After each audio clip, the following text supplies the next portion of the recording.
Hi friends, మా ఊరి పక్కన ఊరి చెరువులో చేపలు పడతాలంటే మనం కూడా పోయినాం అనమాట. వల పట్టుకొని పెద్ద వల చూడొచ్చు. మనకైతే చేపలు ఏదో బాగానే పడ్డాయి, కుర్రమేన్లు పెద్ద పెద్ద ఏదో పడ్డాయి ఫ్రెండ్స్. ఇక మా పెద్దబాబు అయితే పాలు ఏదో పంచుతాడు అనమాట. చూడొచ్చు మీరు, ఒక్కొక్కటి అయితే 1/2 కిలో ఉంది, ఏదో ఒకటి 1/4 కిలో ఉంది ఫ్రెండ్స్. ఇక మనమైతే అన్ని బతికిన చేపలు అయితే తీసుకున్నాం అనమాట. ఇక వీటిని అయితే బతికిద్దామని తర్వాత తిందామని చూడొచ్చు మీరు. బకెట్లు అయితే వేసిన ఫ్రెండ్స్. ఇక మనం చిన్న వలతో కూడా కొన్ని చేపలు ఏదో పట్టారనమాట, మా అమ్మ కూడా. చూడొచ్చు మీరు, మనమైతే థమ్స్అప్ తెచ్చుకున్నాం ఫ్రెండ్స్. ఇక వీటికి చూడొచ్చు, టేస్ట్ అయితే అదిరిపోయింది అనమాట. చాలా బాగుంది ఫ్రెండ్స్. ఇక థమ్స్అప్ తాగిన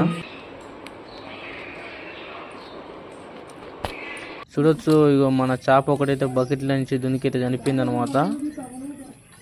ఇక అందుకనేసి డ్రమ్ములో నీళ్ళని తోడి సగం దాకా నీళ్లు పోసి అయితే చేపలను అయితే అల్లేసిన డ్రమ్ములో.